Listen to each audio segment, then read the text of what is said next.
ETF index mutual funds నేర్చుకుని stock మార్కెట్లో రాణించాలనుకుంటున్నారా? వెంటనే ఈ నెంబర్కి కాల్ చేయండి. నమస్తే, welcome back to Suman TV. Present మనతో పాటు ఉన్నారు సీనియర్ ఐపీఎస్ ఆఫీసర్ రిటర్న్ గారు. నమస్తే సార్. సార్, మరి 2 దశాబ్దాల క్రితం నాటి కేసు సినీ నటి ప్రత్యూష ఈ హత్య కేసు ఈరోజు సుప్రీం కోర్టు తీర్పు అయితే ఇవ్వడం జరిగింది. మరి వాళ్ళ మదర్ 24 సంవత్సరాల నుంచి పోరాడుతుంది ఆవిడ.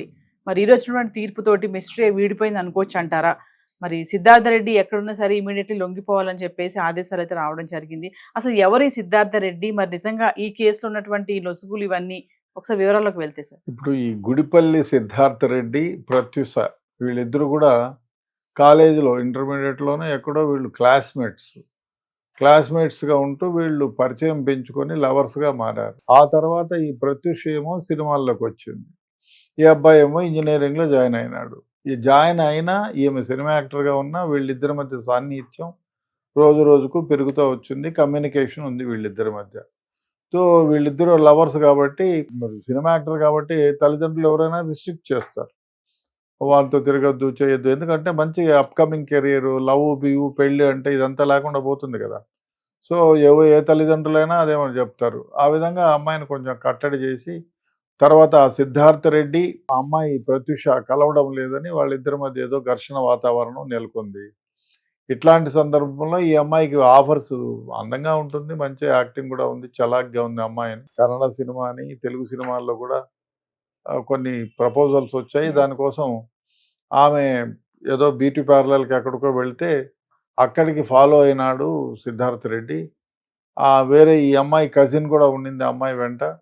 సో కొద్దిసేపు వీళ్ళిద్దరూ మాట్లాడుకున్నారు. ఆ తర్వాత సిద్ధార్థ రెడ్డి అక్కడే ఉంటే ఈ అమ్మాయి కజిన్తో వచ్చి చెప్పింది, నేను సిద్ధార్థతో 10 నిమిషాలు బయటికి పోయేస్తాను, నువ్వు ఇక్కడే ఉండు అని. సో వీళ్ళు బయటికి వెళ్ళారు. ఆ తర్వాత ఏమైందో ఎవరికి ఏమి తెలీదు. తర్వాత చూస్తే వీళ్ళిద్దరూ విషం తాగినారని ఇద్దరిని హాస్పిటల్లో అడ్మిట్ చేశారు. అడ్మిట్ చేస్తే ఆ అమ్మాయి విషం దెబ్బకి చనిపోయింది. ఆయనేమో 3వ రోజు విషం అంతా కక్కిచ్చేశారు. బహుశా అబ్బాయి తక్కువ తాగిండొచ్చు, లేదా తాగినట్టు యాక్ట్ చేసి కొంచెం మింగింటాడు, కొంచెం పాయిజన్ అయితే క్లియర్ చేసినారు. అదే కాకుండా ఈ అమ్మాయి ఆవేశంలో తాగేసింది కాబట్టి డాక్టర్లు కాపాడలేకపోయినారు. ఆ తర్వాత నెక్స్ట్ డే వాళ్ళకు ఎట్లా నైట్ అయిపోయింది కాబట్టి పోస్ట్ మార్టం చేయరు, నెక్స్ట్ డేనే చేస్తారు. నైట్లో పోస్ట్ మార్టం చేయకూడదు, ఇంక్వెస్ట్లు కూడా నైట్ టైం పెట్టకూడదు, అది బాగా అర్జెన్సీ అయితే తప్ప. ఆ విధంగా ఆ ప్రత్యూషది పోస్ట్ మార్టం రాత్రి చేయకుండా ఉదయాన్నే చేసి తల్లిదండ్రులకు 11 గంటలకు ఇక్కడికి అప్పచెప్పారు. ఆ ప్రత్యూష గారి తల్లి మొదటి నుంచి కూడా సరోజినీదేవి అపోజ్ చేసింది. సిబిఐ వాళ్ళు తోసిపుచ్చారు. మామూలు ఇన్వెస్టిగేషన్ చేస్తా అంటే తను పోరాడి సిబిఐ ఇన్వెస్టిగేషన్ కావాలని సిబిఐ ఇన్వెస్టిగేట్ చేశారు. ఛార్జ్ షీట్ వేశారు, Siddhartha Reddy is liable for her death అని. సో దాంట్లో సెషన్స్ కోర్టు చాలామంది విట్నెస్ని ఎగ్జామిన్ చేసిన తర్వాత, ఇది 2003లో ఫిబ్రవరిలోనే ఎప్పుడో జరిగింది. ఈ తర్వాత 2002లో ఫిబ్రవరి 23, తర్వాత ఫిబ్రవరి 2004లో ఈ అబ్బాయికి sessions court, Nampally sessions court 5 ఏళ్ళు జైలు శిక్ష, 5,000 రూపాయలు ఫైన్ వేశారు. తర్వాత ఇది హైకోర్టులో అబ్బాయి అప్పీల్ చేశాడు. ఈ 2002లో ఆ హైకోర్టులో అప్పీల్లో ఆయన శిక్షని 5 సంవత్సరాల నుంచి 2 సంవత్సరాలకు తగ్గిస్తూ ఫైన్ ఏదో వేసి పంపించారు. ఆ తర్వాత సుప్రీంకోర్టులో మన ఆమె కాదు గవర్నమెంట్ సుప్రీంకోర్టులో ఫైల్ చేసింది. సుప్రీంకోర్టులో అన్ని విట్నెసెస్ స్టేట్మెంట్స్ అన్ని ఎగ్జామిన్ చేసి హైకోర్టు ఇచ్చిన దాన్ని సమర్థించారు. అదేవిధంగా అతను ఇంతవరకు బెయిల్లో ఉన్నారు కాబట్టి బెయిల్ ఇమీడియట్గా క్యాన్సిల్ అవుతుంది.